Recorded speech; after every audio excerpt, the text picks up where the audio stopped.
I'm Brandon Amoroso, and this is the D2Z podcast, building and growing your business from a Gen Z perspective.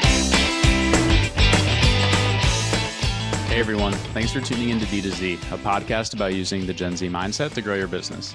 I'm Gen Z entrepreneur Brandon Amoroso, founder and president of retention as a service agency, Electric, as well as the co-founder of Scaleless. And today I'm talking with Garret Caudle, who's the CEO of Influent, which is a top LinkedIn agency that helps B2B service and software companies build world-class LinkedIn strategies that accelerate growth. Thanks for coming on the show. Awesome. Thanks for having me, Brandon. Big fan of the show. Super excited to get into some tips and tricks around LinkedIn and thought leadership. Before we dive in, can you give everybody just a quick background on yourself? Yeah, no problem. So, as you mentioned, founder of Influent.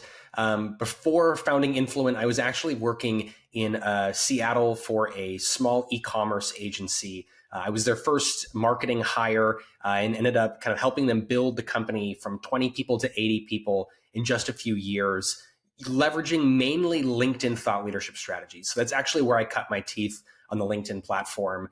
After we sold the company, stuck around a bit at a large marketing agency where I got to do this strategy across several different executives and really baked it out into a full playbook. So in 2020, I ended up moving to New York and did some consulting. And then finally, in 2022, I launched Influent. So Influent is a LinkedIn marketing agency.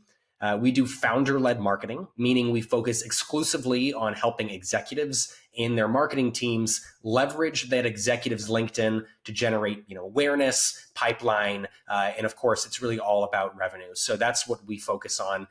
We have 30 plus clients, 10 full-time employees here in the US, and we are growing extremely quickly. We focus on B2B services mostly, and LinkedIn is really our core competency. So that's a little bit about me and a little bit about us, and looking forward to the conversation. What would you say have been like the biggest changes since you got started with LinkedIn to now when it comes to the strategies and the things that are working when it comes to that executive thought leadership growth?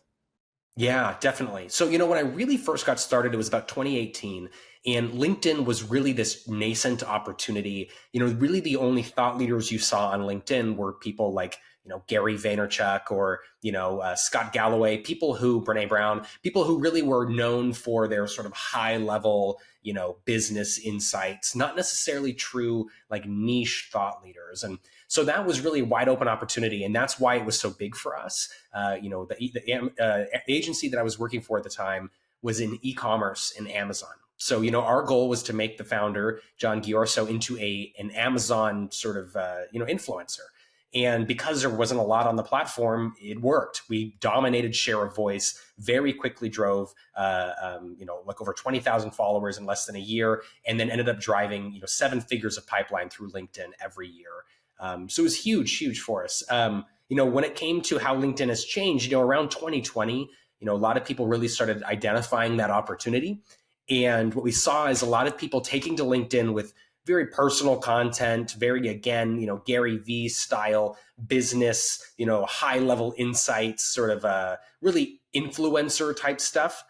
And, since then, what we've really seen is that LinkedIn has really changed the way that they are approaching their algorithm. And now, rather than influencers, what they really want is true niche industry experts and thought leadership. So the way the platform looks today is, those who are having the most success are really niching down. They are not trying to build sort of a big 500,000 follower audience. Instead, they're focused on building between 10 and 50,000 super highly targeted industry followers who follow them because of their specific expertise related to their field. And then, of course, when they're in market for the service, they then think of that person as the expert and they convert. So that's kind of how things have changed. And honestly, it's a change for the better. LinkedIn is a better place when it's more about value and less about, just trying to share about your cup of coffee in the morning. Yeah, I would definitely agree with that. And I think it's a transition that's been happening on a lot of platforms, and more people are just becoming aware of, who actually has value to add to the conversation than who doesn't. And as opposed to being a, full-time influencer, you have true like business owners and operators turning into thought leaders and influencers. Yes, exactly. there's a really big red flag if a founder really, really looks more like a sort of TikTok influencer than a thought leader, right? You start to ask yourself, okay, why is this person seem to be invested so much in me liking them as opposed to thinking of, them and their company as the experts? And so really, it's a welcome change. And I think that, with AI and with more people flooding onto platforms like LinkedIn, it's just becoming so saturated that really what rises to the top is just true expertise and true value, right? Like the more noise you add to the conversation, the less likely you are to really generate any sort of following. And the best bet you have is just to truly lean into whatever expertise you or your company has. If you have people on staff who have decades of experience, founders are having success really bringing that to the forefront, bringing data to the forefront, having conversations with clients, having, just really bringing a lot of that into the feed as opposed to just the static. So it's a good thing. What are the most like successful types of founders that you work with? Yeah, it's a good question. The ones, and this is no accident, the ones that are the most successful are the ones working in industries where it's like some type of innovative or bleeding edge sort of industry, and they have a real unique perspective and some type of differentiated service or product, right? So, it's no surprise that in commoditized sort of industries, it's really difficult to sort of build a following, because the reality is that in those spaces, there's just not a lot to say. I don't know if anyone really needs to hear about the intricacies of getting an oil change. They just kind of need an oil change, right? And so trying to become the expert in oil changes in the metaphor isn't probably going to get you very far. However, in this same metaphor, if you're somebody who really specializes in electric vehicles and some specific thing you can add on to your electric vehicle and how it's going to make it more efficient and sustainable, well, that's interesting and that's new. And so, taking that into the world of B2B, if you're working in some type of emerging technology or sort of new strategy or tactic or, something that really is opened up because of the way the world is changing, then you're going to have more success. And if you're a true expert in that field, then of course you're going to be able to lean into that and get a lot of attention. Do you source your own clients through LinkedIn, or how does that factor into your own business? We do. So we do eat our own food. It's funny though. There is such a big need for this for companies, agencies that do this well, that it didn't take much for us to be able to start driving a lot of engagement through LinkedIn. The reality is that like 80% of our new business comes from LinkedIn, and anybody who has really spent any time building out a LinkedIn strategy knows that when you find the right niche and you sort of learn how to do the platform well, it can be extremely effective. In fact, most of our clients, LinkedIn is their number 2 or even number 1 channel for lead generation. That'll surprise some people. In fact, last month alone, we did 8 figures of pipeline for our clients. Some people hear that and they think it's hard to believe. The reality is that this is the only platform where you can get in front of your entire TAM like every day for free. I mean, it's organic social. And if you know how to do it well, it's an incredible opportunity. Do you see any sort of migration over to TikTok at all? Or is that just an issue with the audience not being super relevant to the people that you're working with? Yeah, no, it's interesting. There is opportunity on some of these other platforms. It's a common thing for us to talk to founders who are interested in X or interested in TikTok or YouTube. And, all of these platforms have their own, unique benefits. There's really a lot to love about the TikTok algorithm, right? Like it's discovery based. People can find you easier than usually on LinkedIn. However, what we typically find is that when it comes to a B2B company, a SaaS company, or a service company like an agency, your audience is really better. You're better suited to speak to your audience on a platform like LinkedIn almost always, because that's the platform where people go to learn about their professional industry, right? So, I'm somebody who I use TikTok, but I typically use it for my personal interests. I like following NFL and, the Chicago Bears, and that's the kind of stuff I typically see. Now, does that mean there aren't users on those platforms who will engage with, professional content? No, there certainly is. But when you think about what should be your priority, most of the time you're better off trying to build that thought leadership on LinkedIn. And now there's a few more things I want to just add here, Brandon, because oftentimes I hear people say, well, why don't I just do all of it? Why don't I do LinkedIn and X and TikTok? The reality is that social media works in a way that is, it's compounding growth, right? So it's easier to go from, 10,000 followers to 15,000 followers than it is to go from, one to, that first 5,000, right? I don't know if I did the math there right, but the whole point, right, is that when you have followers, it's easier to get followers. And so if you're trying to peanut butter your approach and sort of spread it around all these different channels, you're really just like taking the longest path possible. Whereas if you put the most effort into dominating LinkedIn as a channel, what you're going to get is you're going to get up to that 5,000 follower mark, which is going to make it easier to get to that 10, which makes it easier to get to that 20, and so on. And so it's better practice to do it that way. One more thing to add, Brandon, related to that is that most people sort of assume that, well, why can't I just take the content I'm making on LinkedIn and just, share it on these other platforms and that's good enough? What I think most people will find is that most platforms, not just LinkedIn, but all these other platforms, TikTok, you have to create contextual content. And so there isn't a shortcut. There's just not. If you take your content on LinkedIn and you try to put it on X without really making it suited for X, it's going to fail. Same thing with, a video you made for LinkedIn that you're putting on TikTok. It has to be contextual. So there's really no shortcut here. Didn't LinkedIn, and I could be thinking about something different, but didn't they just release some sort of content format that is very similar to TikTok though? They did. So the reason that the LinkedIn did this, and I'll explain this a little bit for people who don't know, and then I'll explain why you should treat it differently from TikTok, why you can't just repost your content. So last summer, LinkedIn started, telling our team, we're going to be rolling out some new products that are going to be focused on more of a discovery-based feed like TikTok. And what they really meant was that they have this new video feed that actually is still being rolled out. It's still a beta technically, but most users by this point have access to this feed. And what it is it's a TikTok style scrollable feed where it is videos that are 60 seconds or less that you can scroll through and engage with the video, like, comment, and then scroll to the next one, right? And it's discovery based, meaning that, you're going to see content from people who are, your second degree connection or your third degree connection, not just people who are in your immediate network, like the typical feed on LinkedIn is. Now, this is exciting because video content allows for a really, engaging experience. And a lot of people who have podcasts like this one are excited about the ability to repurpose your video for LinkedIn in a way that's hopefully going to get you in front of a net new audience. Now, what I would discourage you from doing is seeing this as an opportunity to just create short form video for TikTok and move it over, or vice versa.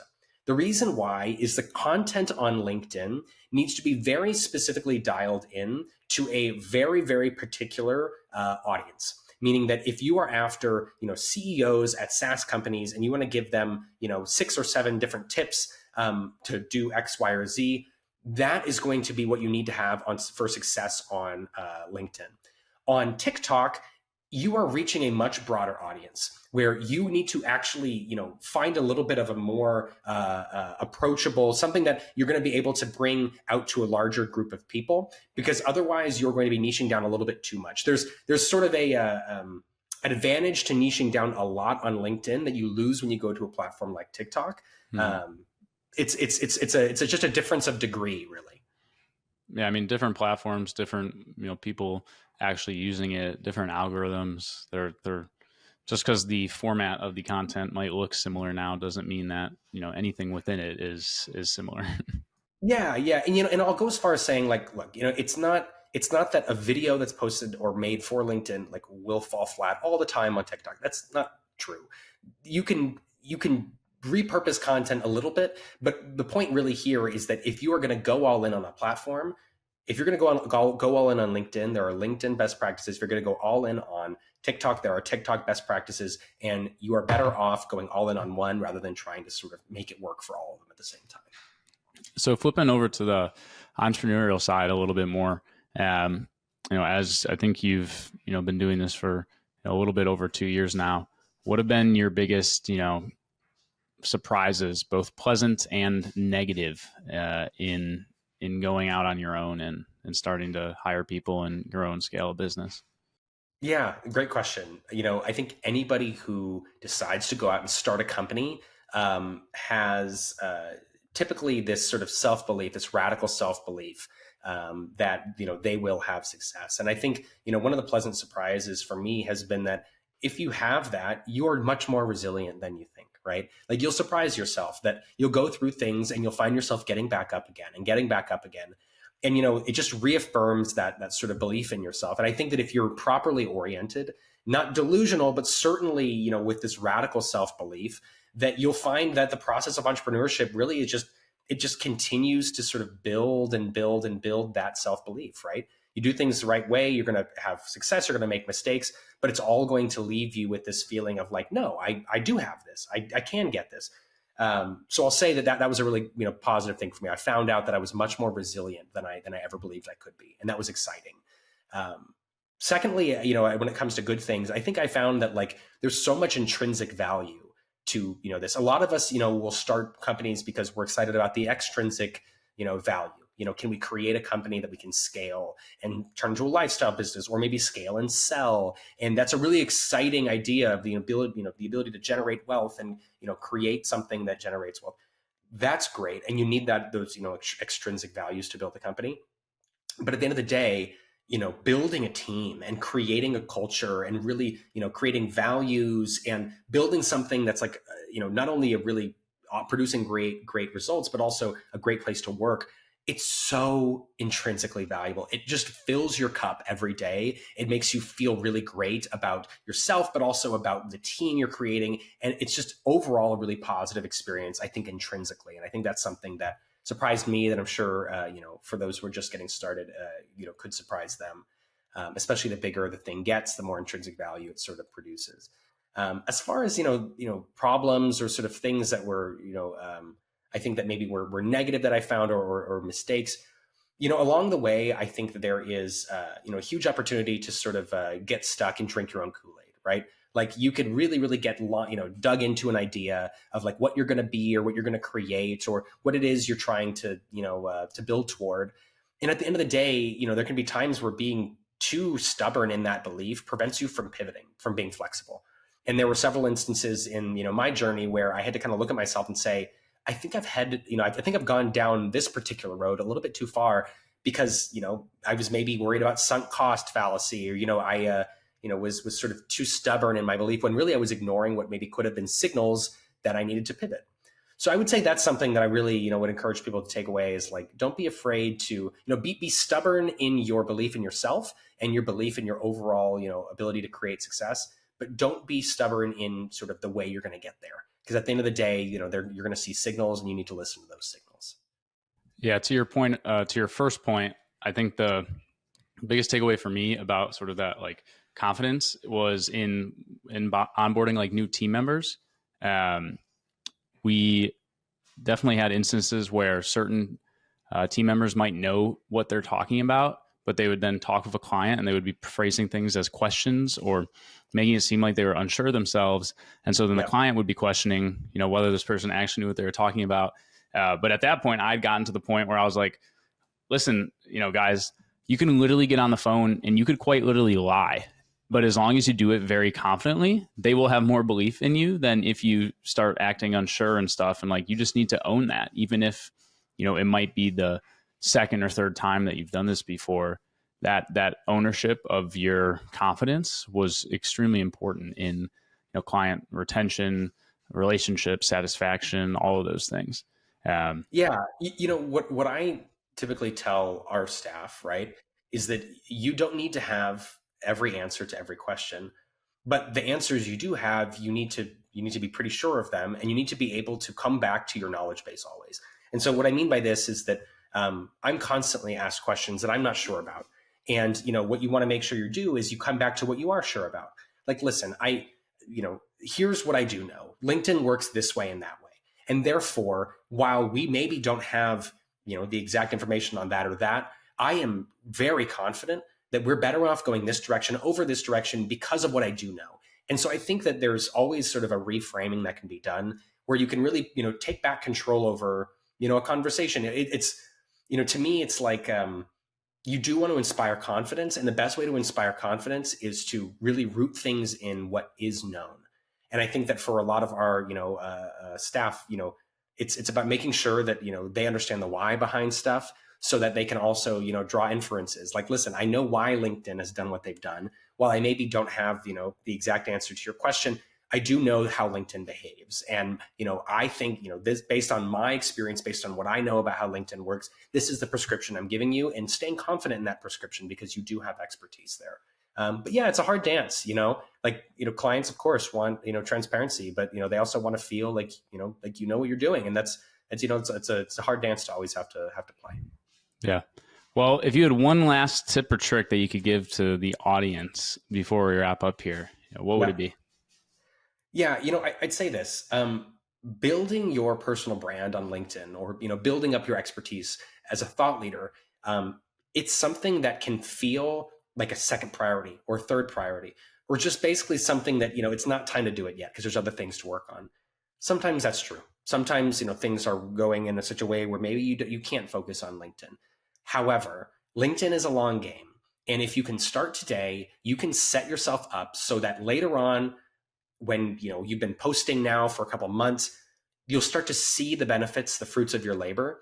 And if you can make it long enough, you'll quickly have built something that you'll never want to give away, right? And if you take your time and say, I believe in LinkedIn, I know I'm an expert, I know that I have thought leadership I can build, but I'm maybe too afraid, or I want to wait maybe a couple months, all you're doing is delaying that sort of inevitable start date, and you're just going to push out the results into the future. So if it makes sense, start today, get building, and you can always iterate and iterate and iterate. But I promise, just getting started is some of the biggest barriers for most executives and most founders. And that's something that I would honestly encourage everyone to get going with. Awesome. Well, I really appreciate you coming on. I appreciate all the insights. But before we hop here, can you let everybody know where they can connect with you? I'm assuming LinkedIn, but if yes. Yeah, imagine if I was like on TikTok. Yeah, LinkedIn, 100%. You can find me on LinkedIn. My name is Garrett. That's 2 R's, 1 T. My last name's Caudle. That's Caudle. You can find me on LinkedIn. Follow me there for lots of content around LinkedIn and founder-led marketing. You can also find us on our website. That's influent.co. That's influent.co, and you'll find us there and can learn all about our service. But thank you so much, Brandon. This was a lot of fun, and looking forward to hopefully chatting again soon. Awesome. Thank you again for everybody listening. As always, this is Brandon Amoroso. You can find me at brandonamoroso.com, electromarketing.com, or scaleless.ai, and we will see you next time.